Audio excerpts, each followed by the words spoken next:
Welcome, Middle School Math Made Easy, Simple Visual Math. We are going to continue with Middle School Math, ratios.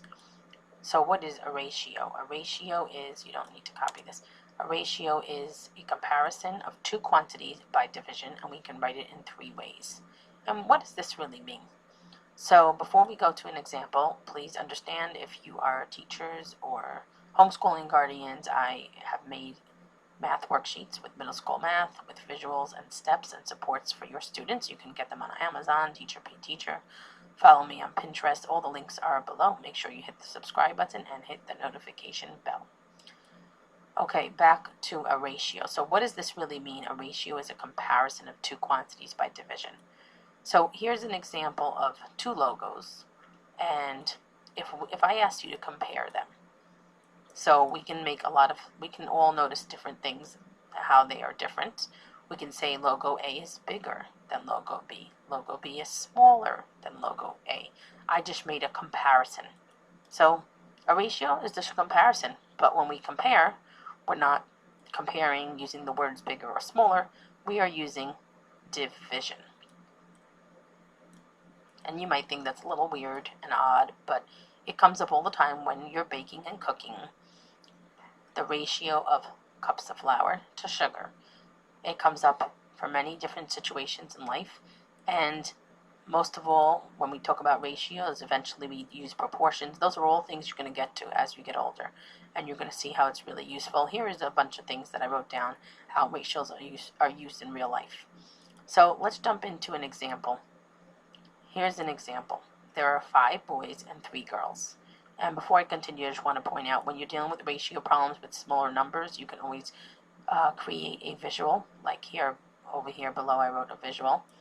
5 boys and 3 girls. This also helps, these visuals also help when you're creating equivalent ratios. Sometimes you want to do it with drawing it out. So, there are 5 boys and 3 girls. What is the ratio of boys to girls?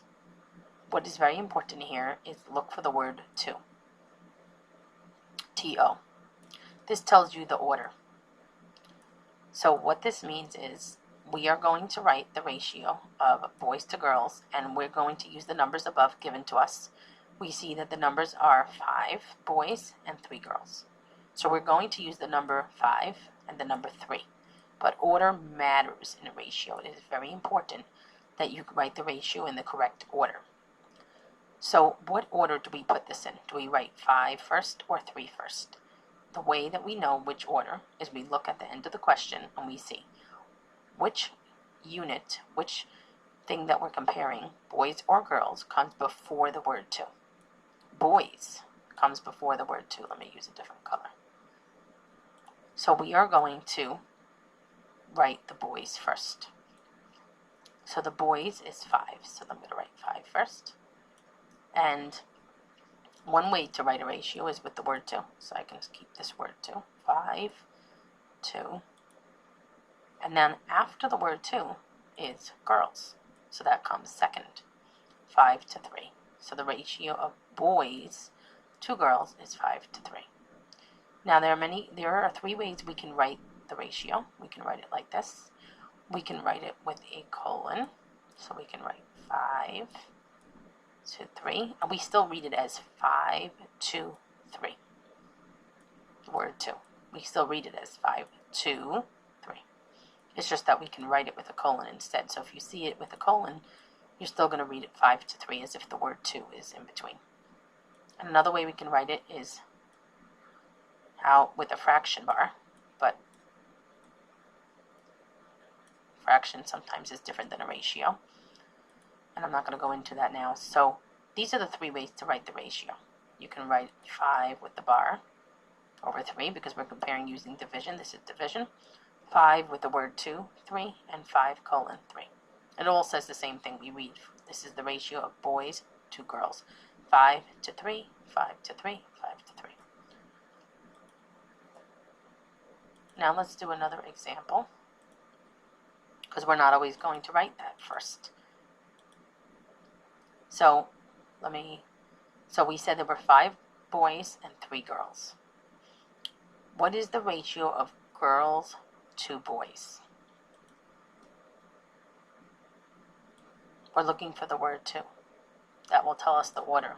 And we're going to look to see what comes before the word to. Girls. So we are going to write the number of girls first. And the number of girls is 3. So 3 comes first. So how do we know what order to write it in? Because we just look at the question. We look for the unit that is before the word to. That is going to be written first. And whatever is after the word to is being written second. So order is very important here. And now the number of boys gets written after because it is after the word to. And that's 3 to 5. So the ratio of girls to boys is 3 to 5. We can write it like this. We can write it like this. And we can write it with the colon.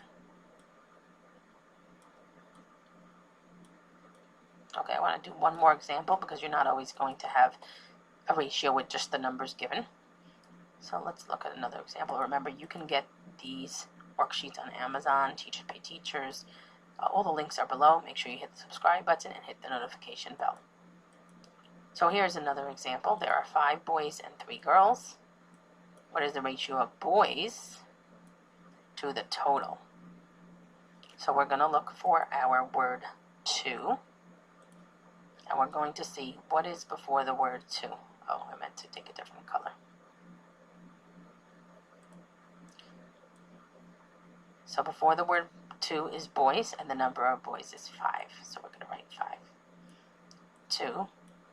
Now here it says something different. Total, the total. I don't see the total there. So we have to figure out the total. And we all know to find the total, you add everything up. And here there's just 5 and 3. So we just have to add 5 plus 3. But if you had this in a table, you would have to add up all the values in the table to get the total. So remember, they're not always going to give you all the information. They're going to give you enough information to figure it out on your own. They gave us the 5 and 3, and then we had to add it up to get the total of 8, which we all know how to do. But you have to read carefully. So why did we put the 5 here? Because it says boys before the word to. So there are 5 boys, we put 5 here. Why do we put 8 here? Because it says the total. So we have to add up 5 plus 3 to get the total. And now we can write it like this, also with the fraction bar, 5 to 8.